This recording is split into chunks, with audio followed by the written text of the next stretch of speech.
akan datang satu zaman kepada manusia, la yubali am minal halali wal haram. Mereka tidak akan peduli dari mana dia akan mendapatkan harta tersebut, apakah dari yang halal ataukah yang haram. Makanya kan ada sebuah ungkapan yang sering kita dengar itu, Ustadz, yang haram saja susah dicari, apalagi yang halal, katanya.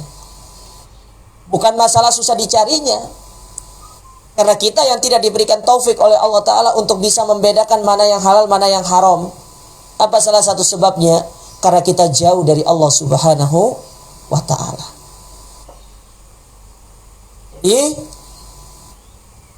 Tujuan ayat ini bukan hanya kepada para sahabat, tapi sifatnya umum kepada orang-orang yang lalai,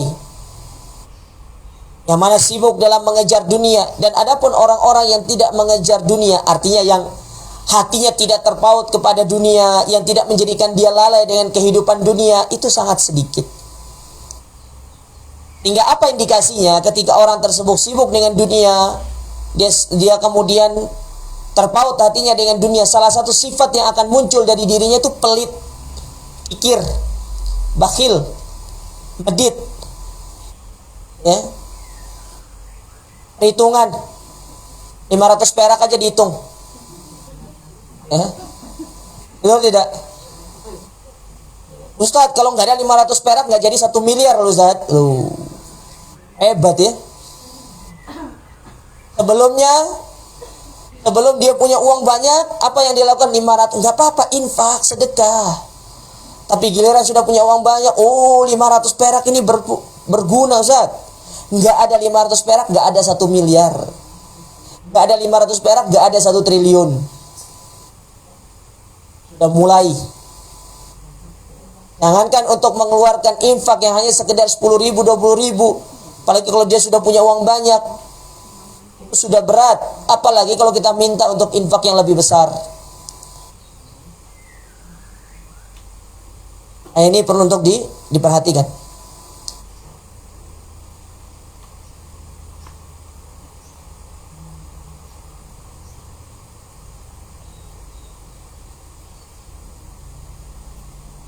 Baik.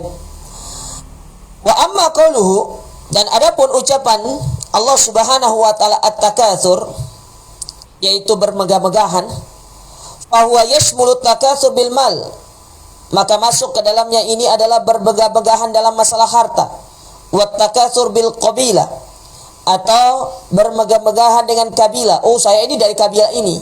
Kalau kita bukan kabilah, oh saya ini dari ningrat ini, saya ini darah ini, ya, bangga dengan semua itu. Wattakatsur bil jah, atau dia itu berbangga-bangga dengan kedudukannya. Saya loh direktur. Kalau reunian misalkan ketemu, ya, mereka datang saling tanya, kamu jadi apa? Oh, saya jadi general manager, gitu kan. Datang satunya, kamu jadi apa? Oh, saya itu direktur di perusahaan tempat saya bekerja. Datang yang satunya, saya hanya sekedar penjual, pedagang. Oh, diremehkan. Padahal belum tentu yang general manager, direktur ini lebih mulia daripada penjual. Siapa tahu penjual ini lebih mulia. Kenapa? Dia kalau dengar azan langsung sholat. Sementara kalau ini tidak meninggalkan pekerjaannya. Makanya Allah memuji di dalam Al-Quranul Karim orang-orang yang dia punya usaha, tapi dia tidak, istilahnya tidak menjadikan usahanya itu, usahanya tidak menjadikan dia lupa dari Allah Subhanahu wa Ta'ala. Kata Allah Subhanahu wa Ta'ala di dalam Al-Quran, dalam surat An-Nur pada ayat yang ke-37, apa kata Allah? Rijalun la tulhihim tijaratun wala bai'un an dzikrillah. Allah memuji orang-orang yang mereka itu tidak dilalaikan, yang pertama dengan tijarah mereka, dagangan mereka. Karena terkadang penjual itu ujiannya apa? Dengar azan, datang customer. Betul tidak? Sekarang kalau ibu jadi pedagang, ada azan, dengar customer, mana yang ibu pilih? Ini customernya banyak ini. Bukan 1, 2, 10 ini. Azan di masjid, Allahu Akbar, Allahu Akbar. Jawaban yang pertama, oh masih adzan, belum qomat. Betul tidak? Jawaban yang kedua, oh saya kan perempuan, sholatnya di... Nah, itu. Benar Ibu?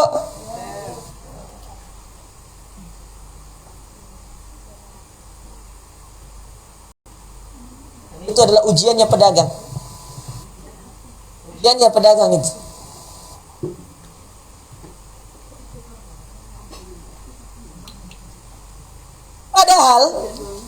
Padahal ya, kalau kita memahami akan hikmahnya, ditutup sholat, setelah itu buka lagi, Allah datangkan yang lebih banyak lagi. Ingat ya, keberkahan harta itu bukan diukur dari jumlah. Nih, saya kasih kaidah.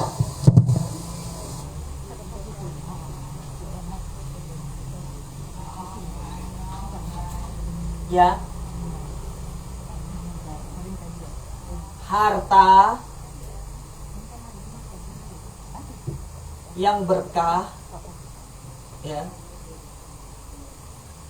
itu tidak diukur dengan jumlah,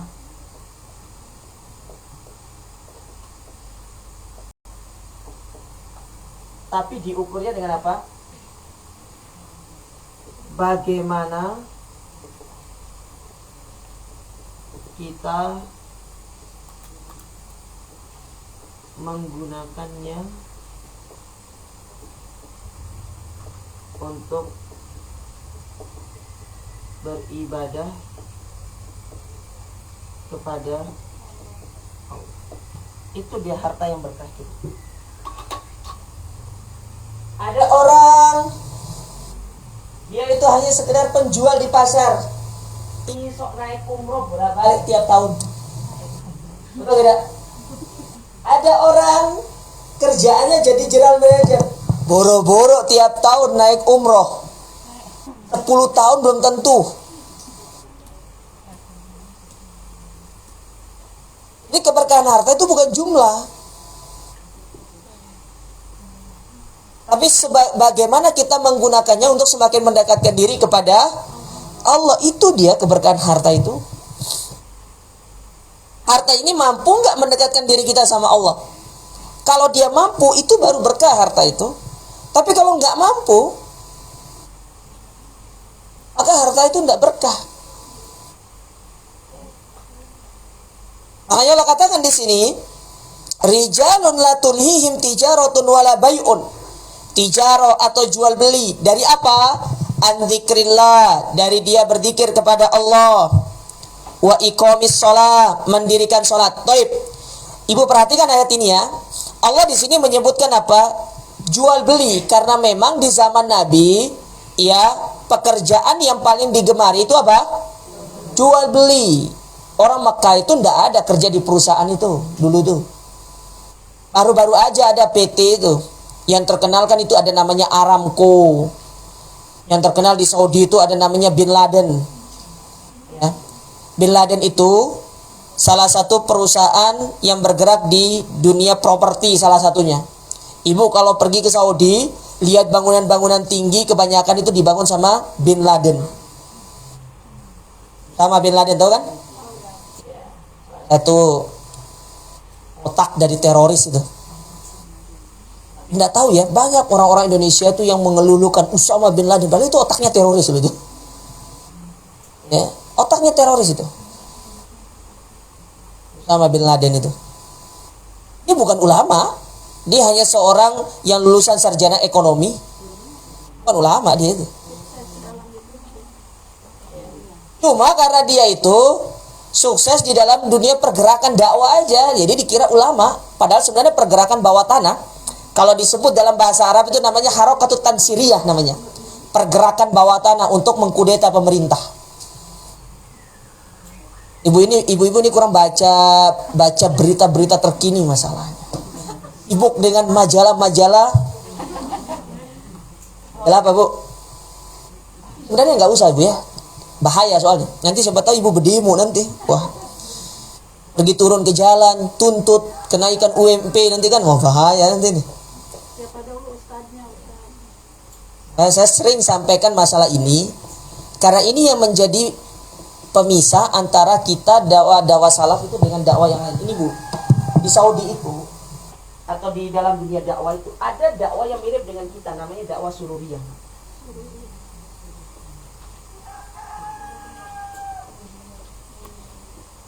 Terus ada nama dakwanya itu Ikhwanul Muslimin.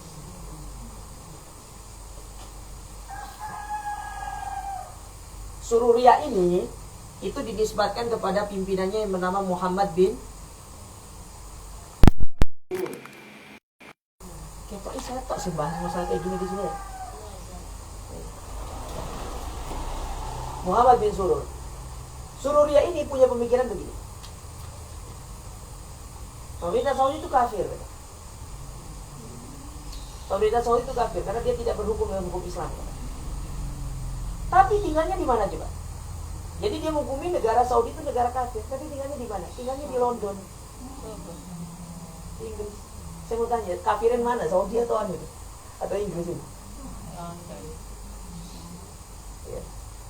Nah, bedanya, Ibu harus tahu ya, dia ini ngaji kitab tauhid. Dia bahas kitab para ulama. Jangan kira loh ya, kitab saya Soleh Fauzan dibahas. Cuma bedanya dari sisi manhaj, sikap terhadap pemerintah itu beda. Dia tidak mau dikatakan dirinya khawarij, tapi secara pemikiran sebenarnya. Tapi tauhidnya benar ya. Makanya saya bilang tauhid itu harus ditunjang dengan manhaj. Banyak orang sama Ikhwanul Muslimin itu belajar kitab tauhid, kitabnya Syekh Muhammad bin Jalal Zainu, kitabnya Muhammad bin Abdul Wahab, tapi secara pemikiran ya sama. Mereka membolehkan memberontak. Ibu tahu kejadian Mesir? Ibu nggak usah cerita kita.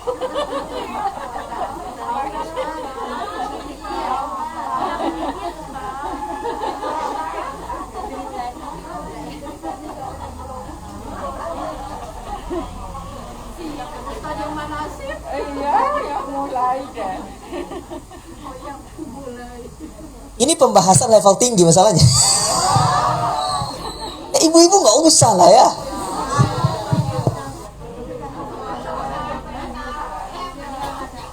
Kalau kajiannya itu kajiannya muatannya manhaj kalau ini. Muatannya manhaj. Makanya kajian saya rata-rata sekarang itu lebih ke arah manhaj. Muatannya itu. Jadi biar kita tahu mana salafi yang KW, mana yang origi. Karena mungkin bisa jadi di antara kita itu ngajinya ke sini, ngajinya ke ustadz-ustadz, tapi secara pemikiran nggak ngerti kita orang. Makanya harus difilter. Maka dalam apa namanya dalam kaidah salaf itu nanti Ibu beli bukunya ya. Nama bukunya itu 6 pilar dakwah salafiyah yang ditulis oleh Syekh Abdul Malik Ramadhani Al-Jazairi. Beliau itu ulama Jazair dari Aljazair tapi hijrah ke Madinah dan sekarang jadi dosen di Universitas Islam Madinah.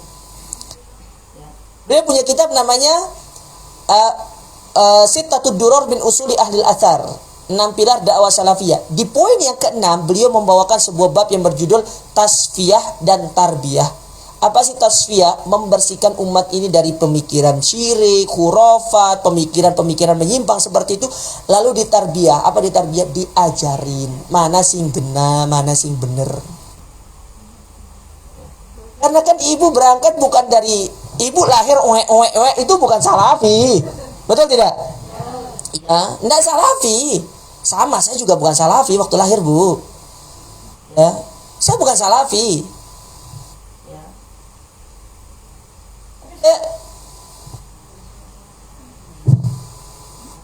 Saya itu mantan korlap lapangan dulu, ngajak orang beribu.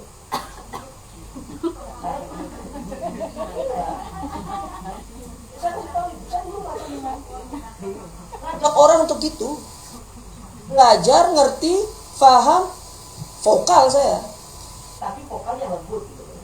Mau nggak sih vokal lembut? Nah, itu makanya. Dulu mantan begitu saya, sama. Makanya saya paling gemes lihat orang-orang perempuan diajak turun ke jalan itu paling gemes saya itu. Andai kan bisa diremes gitu loh. Tak jadikan mie gemes gitu kan ya. Gitu Bu. Mantan dulu itu. Ayah sing orator itu. Kita tobat sama Allah Ta'ala. Kita jalan. Paham ya? Kembali kita tafsir. Itu bukan muatan kita itu nanti. Iya. Nggak ada kajian saya di manhaj di sini. Nggak ada. Di sini tafsir sama tauhid ya. Baik. Waljah, yaitu kita berbangga dengan apa namanya? Dengan kedudukan. Banyak yang seperti itu kedudukan. Watakatsur bil ilm, apalagi saling berbangga-bangga dengan ilmu. Tidak boleh berbangga-bangga dengan ilmu itu. Seorang kalau mendapati dirinya dia berbangga dengan ilmu, maka harus difahami dia baru masuk tahap pertama dalam belajar. Karena tahap belajar itu ada 3. Tahap belajar itu ada 3. Gimana saya hapus ini? Yang itu lah. Ini Iya. cukup pahami aja, sururiyah gitu ya. Dulu banyak ustaz-ustaz kita yang dikira sururiyah banyak. Termasuk saya. Tapi enggak ya, sudah itu hanya sekedar ya selingan aja gitu kan. Tahap menuntut Ilmu. ibu nanti timbang diri ibu tuh sudah masuk pada tahap yang mana? 1, sombong, atau dalam apa namanya, dalam bahasa Arabnya takabur. Makanya takabur itu sekarang jadi bahasa Indonesia kan? Iya. Apa maksudnya takabur? Man dakhala fi syibril awal takabbar, sombong. Semua itu salah, itu bid'ah, ini gini. Kabeh disalahin. Orang tuanya udah mau ikut dia neraka. Ibu pernah sampai pada titik ini? Semua ibu salahkan? Enggak. Semua. Nggak pernah. Awal-awal ngaji berarti. Awal-awal ngaji. Baru dapat dalil man amila amalan laisa alaihi amruna fa huwa raddun. Setiap amalan yang tidak contohnya bid'ah. Oh, bid'ah. Ya kan? Pasti. Saya pun demikian. Sama kayak ibu-ibu. Ya bukan hanya ibu-ibu, saya demikian. Ya. Saya dulu itu masuk mulai kenal dakwah. Saya enggak apa namanya, saya tidak terima itu. Ya Allah, kok enggak boleh begini. Oh, kira gondok-gondokan itu, kira debat itu. Ya. Terus saya udah mau kalah, gitu kan. Karena saya baru masuk di sini. Tahap yang kedua, ya. Wa man dakhala fi syibri tsani tawadu. Rendah diri.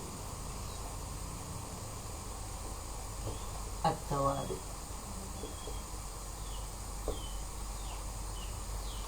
Tawadu. Oh, sudah mulai. Ya, sudah mulai slow. Sama dengan orang yang baru dakwah. Ketika dia baru dakwah, semua disesatkan.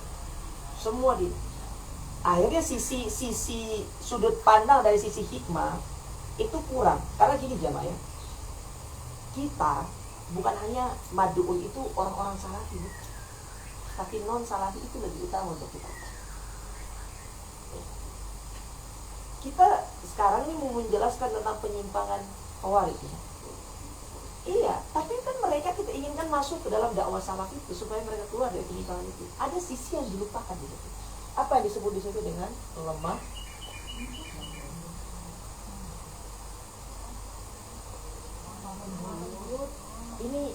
Ini poin yang sering dilupakan oleh seorang dai. Akhirnya orang lari sama dia. Iya.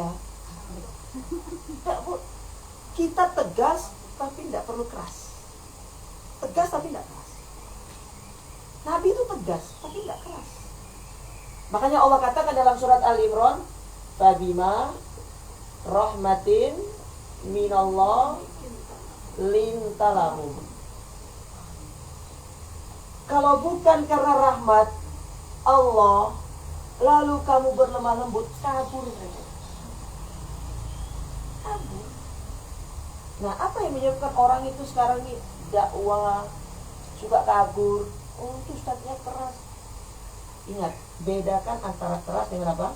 Tegas. keras ini membabi buta gitu. Nggak dipikir hikmah. Kalau tegas, kita tegas menyampaikan sesuai dengan dalil, tapi tidak terlalu, tidak harus, sehingga kalau orang menerima, oh iya ini benar ada ya. Paham ya?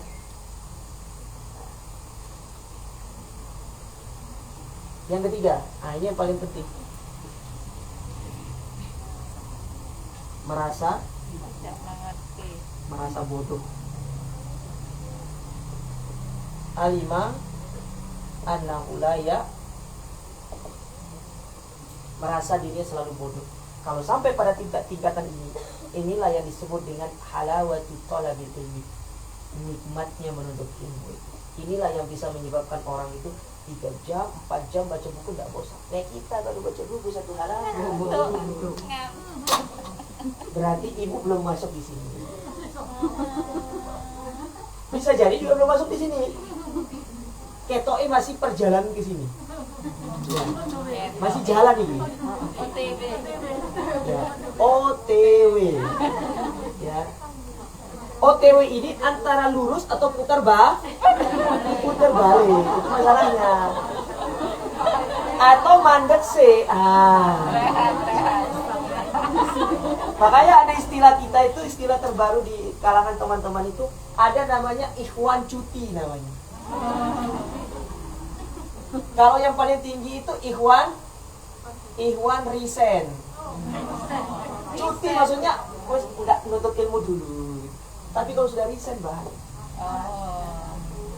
Jelas. Masa ibu-ibu mau dibilang ibu cuti itu kan? Ya. Atau akhwat resign gitu kan? Wah. OTW saya. Lebih baik ibu OTW. Wallahu alam kapan sampainya, wallahu alam. Itu datang, gitu. Tapi lebih baik OTW daripada mandek atau putar balik. Itu lebih berbahaya.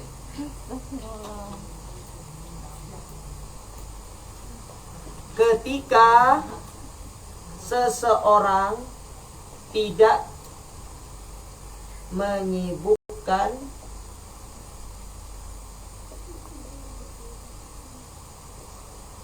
dirinya dengan perkara yang bermanfaat, pasti dia sibuk dengan perkara yang sia-sia atau haram. Itu pasti. Ibu kalau nggak sibuk dengan perkara yang bermanfaat, paling nggak perkara yang sia-sia atau perkara yang, ibu mau jadi orang OTW, resign atau cuti? Tapi konsekuensinya jangan pernah absen untuk ilmu, itu aja. Ya.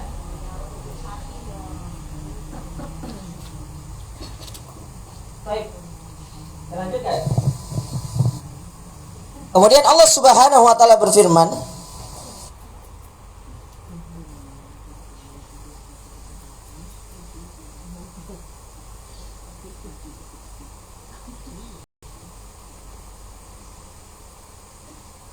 At-tazurtumul maqabir, sampai dia itu masuk ke dalam kuburnya. Apa maksudnya? Sampai dia itu tidak tahu, sampai dia itu tidak sadar ternyata dunia yang menyibukkan dia ini telah menjadikan dia berada pada hujung usia.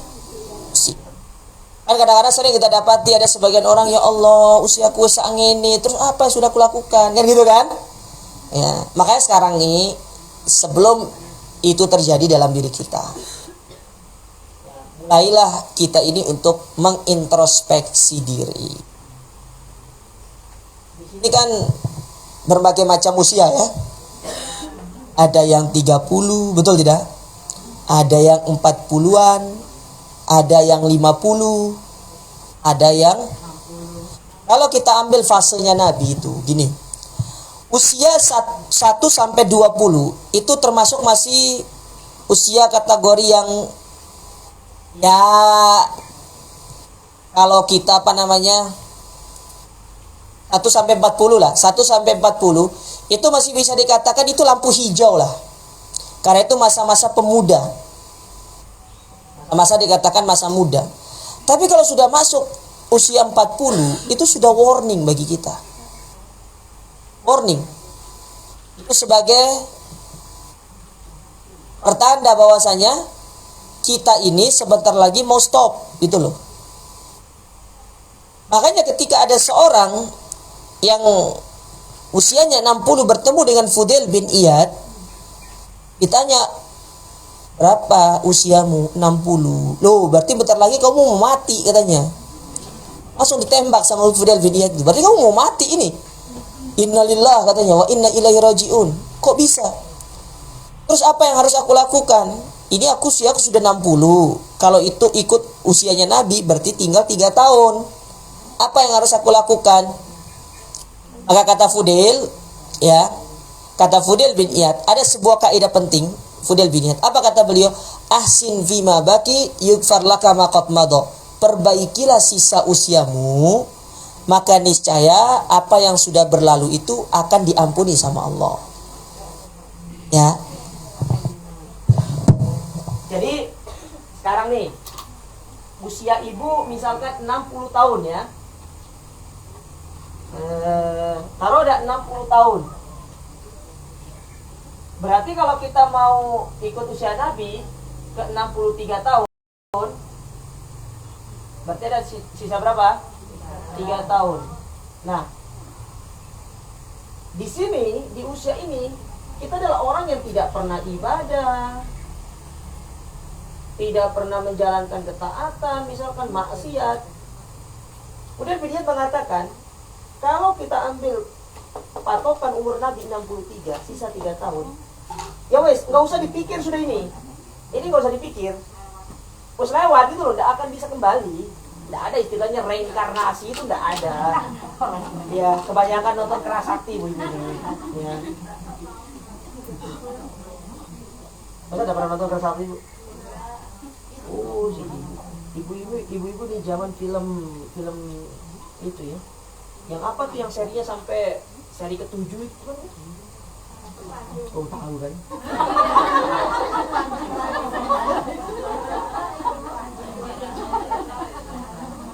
Baru dipancing gitu kayaknya. Cie ibu-ibu di era 90-an ya. Nah, sampai mana saya tadi ini? Udah kan gila sisa usia. Ya, 3 tahun. Nah, ibu mau kembalikan umur 60 itu tidak bisa. Tidak bisa sudah. Jangankan 60 tahun sehari yang telah hari apa nih? Selasa ya? Senin kemarin kan tidak bisa kembali Senin itu. Yang ada itu Senin besok. Tidak ada lagi. Nah, terus gimana? Fudail bin Iyad mengatakan apa? Ya sudah, ini wis nggak usah dipikir wis. Terus berlalu. Terus gimana caranya? Ya yang ini difokuskan. Karena kalau ibu baik di 3 tahun ini, maka 60 tahun ini diampuni sama Allah. Diampuni. Tapi kalau tidak baik di 3 tahun ini, maka 60 tahun ini didobelkan di sini nanti. Gitu loh maksudnya, paham nggak? Makanya coba lihat, banyak kisah-kisah disebutkan oleh para ulama diambil dari hadis Nabi. Kayak contoh, pembunuh 100 orang. Terus hadis Bito, hadis kartu itu loh. Ya, pembunuh 100 orang, dia baru bunuh 100 orang. Dia hanya pengen tobat. Baru pengen belum sholat, belum puasa, belum zakat, disuruh hijrah dari tempatnya ke tempat sini. Dari A ke B. Belum sampai sini di tengah jalan meninggal. Walau belum melakukan apa-apa. Meninggal, malaikat datang 2.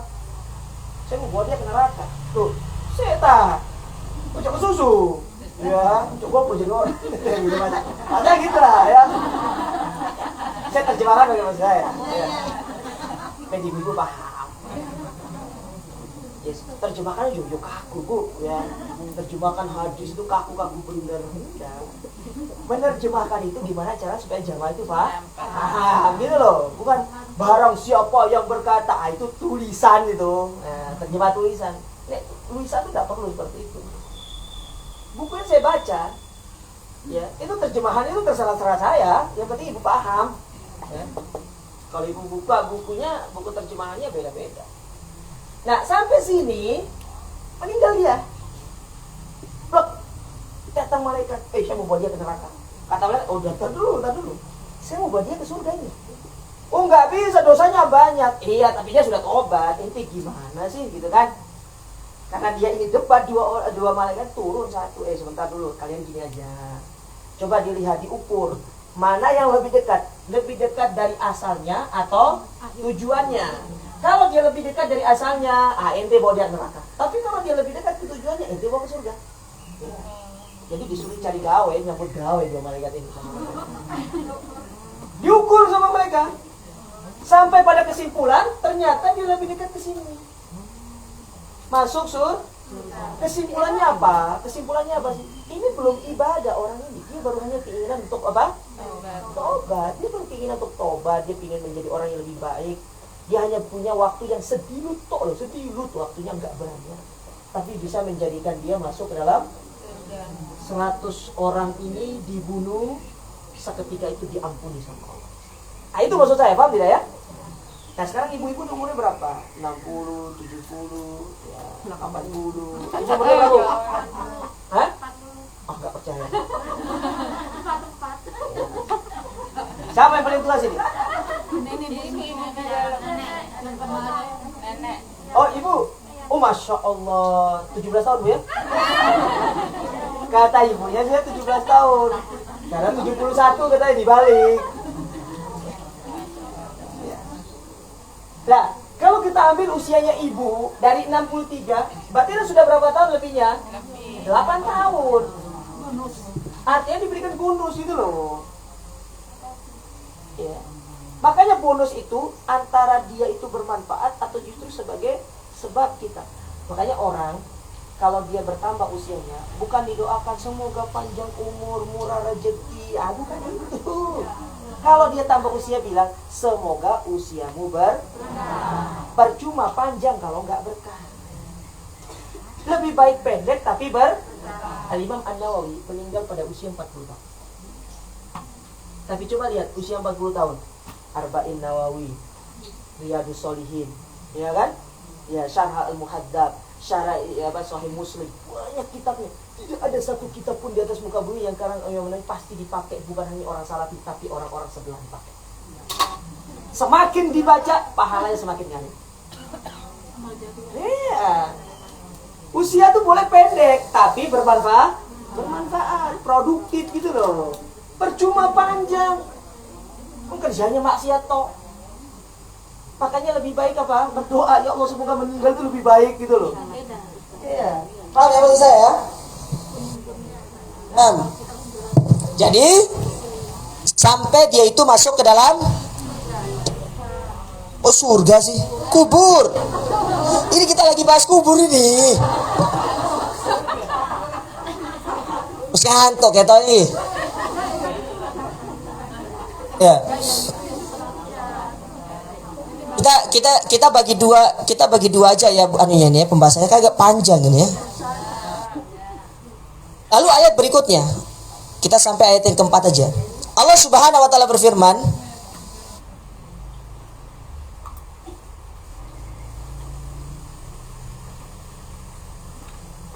"Kalla saufa ta'lamun." Tsumma kalla saufa ta'lamun. Sekali-kali ya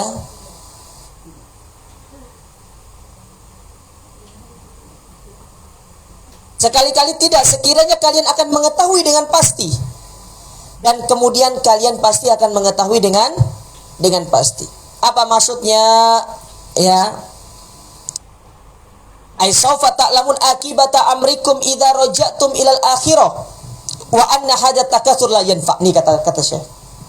Kalian akan tahu ternyata harta yang kalian kumpulkan, jabatan yang kalian banggakan di dunia, ketika sudah di akhirat tidak ada manfaatnya. Tidak bisa memberikan kalian manfaat. Kecuali di dunia. dimanfaatkan. Bukan berarti di sini, nih tolong dipahami, bukan berarti Islam itu tidak membolehkan kita memiliki jabatan yang tinggi. Boleh, silakan. Bahkan Nabi memberikan sebuah hadis yang sangat indah. Nabi mengatakan apa? 7 golongan akan dinaungi di hari kiamat. Salah satunya adalah pemimpin yang adil. Seorang pemimpin punya jabatan atau tidak? Punya.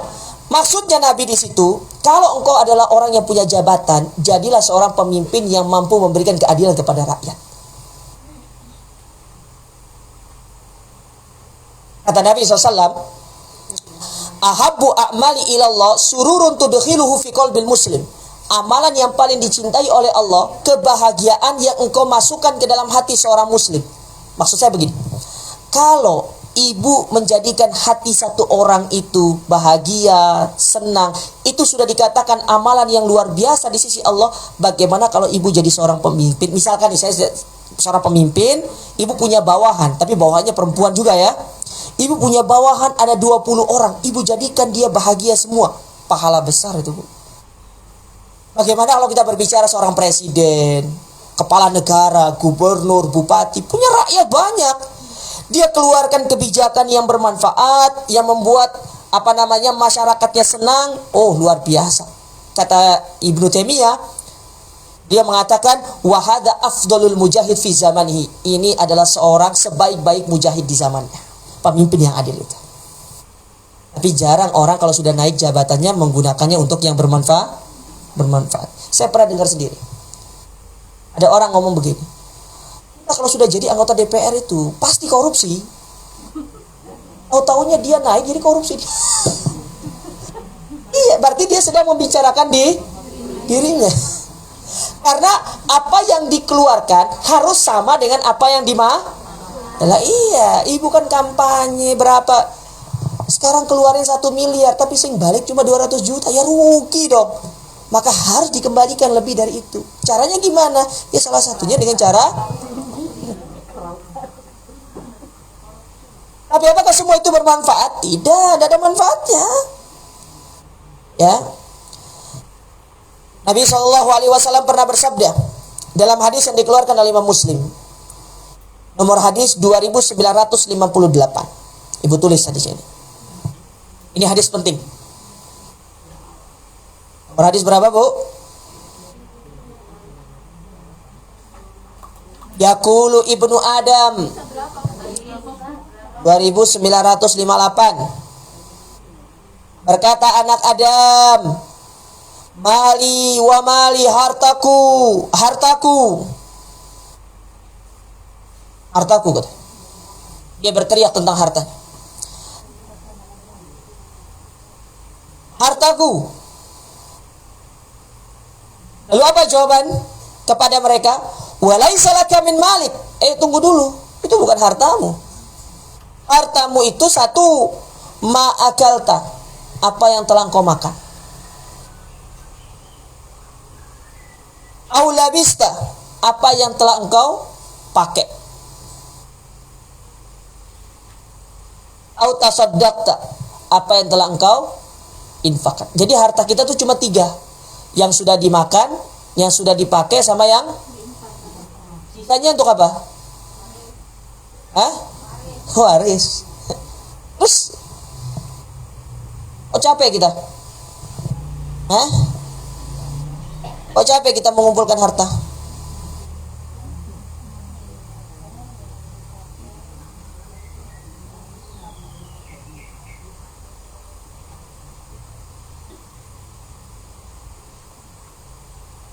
Inilah ibu-ibu, kelak kita itu pasti akan melihat dampak dari perbuatan kita, ya. Nah di situ makanya Allah itu mengulanginya sebanyak 2 kali. Coba, kalla saufa ta'lamun, tsumma kalla saufa Yang pertama itu sebagai kabar, ayat yang ketiga itu sebagai kabar. Sedangkan ayat yang kedua itu namanya penegasan, bahwasanya pasti akibat dari perbuatan kalian itu kalian akan melihatnya di hari kiamat.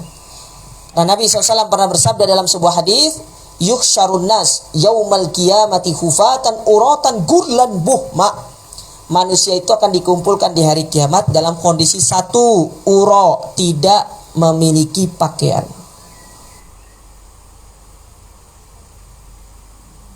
Jadi tidak ada pakaiannya bu, telanjang. Sebagaimana kita lahir, segitu kita akan dibangkitkan. Yang kedua, hufa, tidak beralas kaki.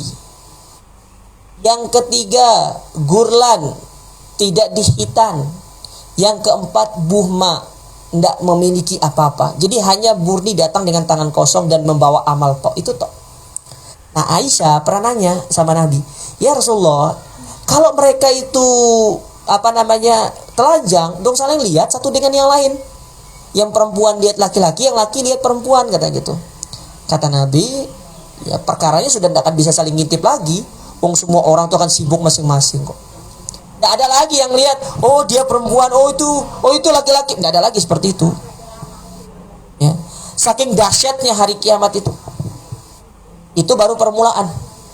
Apalagi nanti kalau sudah benar-benar ditegakkan hisab. Oleh karenanya ibu-ibu sekalian yang semoga senantiasa dirahmati dan dimuliakan oleh Allah Subhanahu wa taala,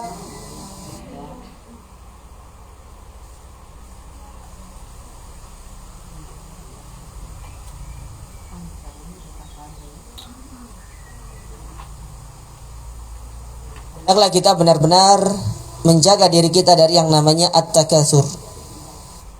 Kita itu berbangga-bangga dengan dunia yang ada pada kita ini.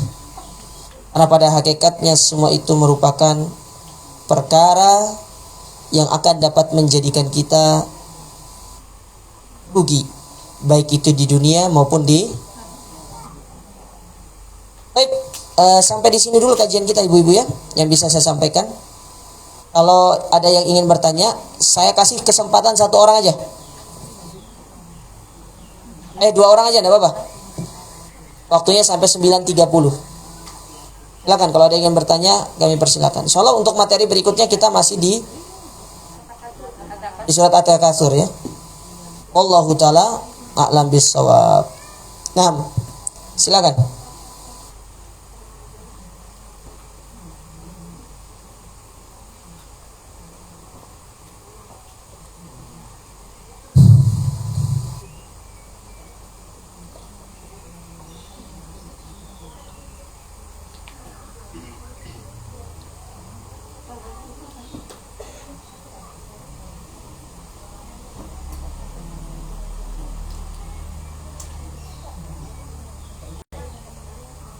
Ada pertanyaan ya?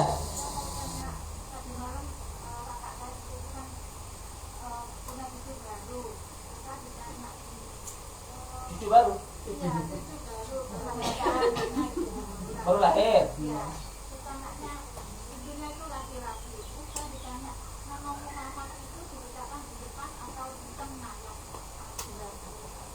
Nama Muhammad itu diletakkan di depan. Di mana saja boleh.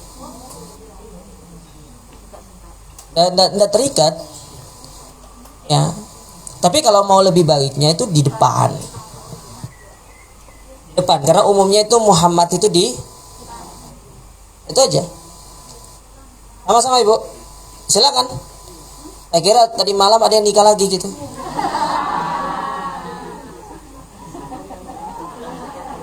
Ya, yang lain.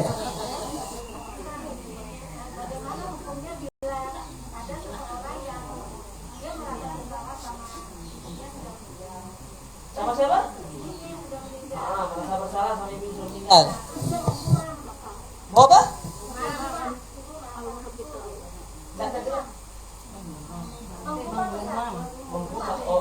Ego. Membatin gitu sekarang batin. Iya, membatin. Oh, batin. Oh, ilmu laduni nih.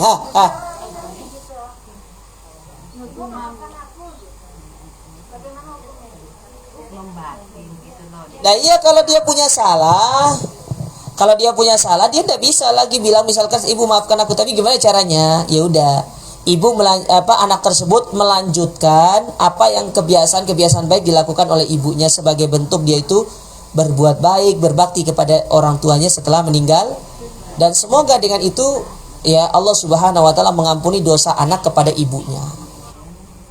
Terus berdoa untuk orang tuanya, karena ini salah satu cara untuk kita berbakti sama orang tua dan sebagai bentuk kita menebus kesalahan kita kepada kedua orang tua.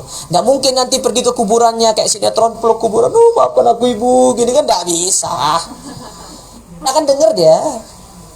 Ya, wong sudah beda alam kok. Terus diapain Ustaz kalau kayak gitu? Hah? Terus kalau kita kayak gitu diapain? Kita harus gimana? Kalau lah kan itu tadi saya bilang. Kalau ada dalam hati seperti itu, ya sudah ibu tuh berbanyak istighfar, melakukan kebaikan-kebaikan yang dulu orang tua itu sering melakukan. Contoh, kalau orang tua kita dulu suka mengunjungi saudaranya, ya dilanjutin gitu. Kalau dulu orang tua kita suka sedekah, ya sudah kita sedekah. Kita niatkan atas nama orang tua. Kalau anak yang menyedekahkan orang tuanya itu sampai pahalanya. Tapi kalau orang lain, ada khilaf di kalangan para ulama. Ya masih terjadi khilaf di kalangan para ulama.